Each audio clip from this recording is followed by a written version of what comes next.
Okay, so assume otherwise. So we're going to say the set of primes is infinite. So we're going to say that this is the set of primes, and we're going to say P1, P2, right? Here's your set of primes is infinite. It goes on forever.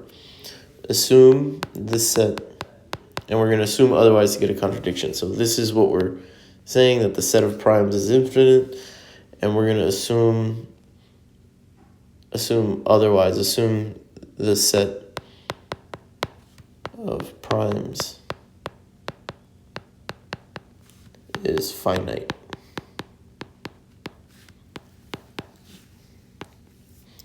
If it's finite, there must, there must then exist a largest prime, say Pn, right? If the set is finite, let's say that this is the set of all primes, P1, P2, Pn, right? Then there must exist some largest one. Okay, and then now, right, there must exist some largest prime Pn. Consider Q equal to the multiplication of all of the primes all the way to Pn, and then plus 1. Now this number here, okay, let's see what we have. Well, this number, since Q is greater than Pn, Q is not prime.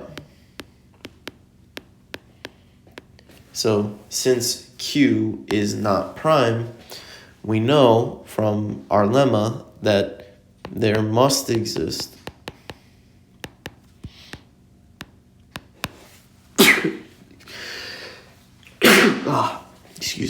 there must exist some prime that divides Q. Excuse me. Okay. But now, if we look through our list, we should see that for any P sub I in here, in the set of primes, right, we have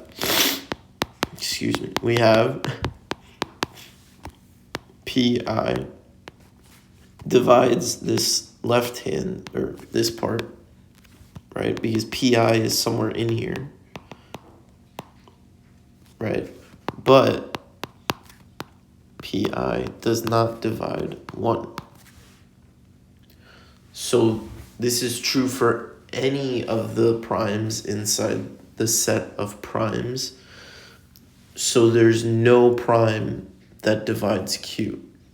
And this contradicts our lemma, which means Q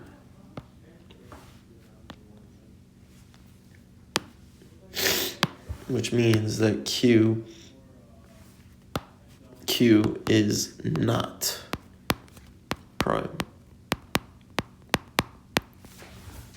Right.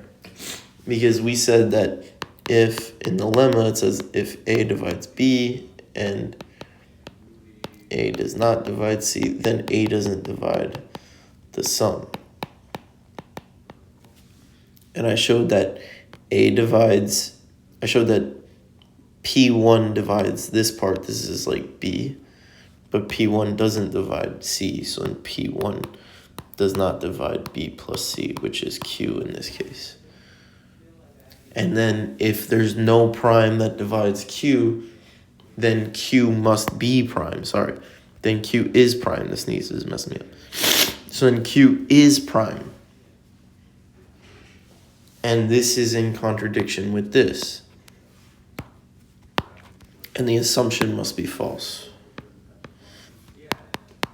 This is a contradiction. Assumption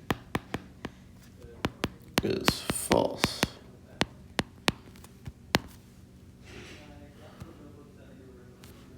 the set of primes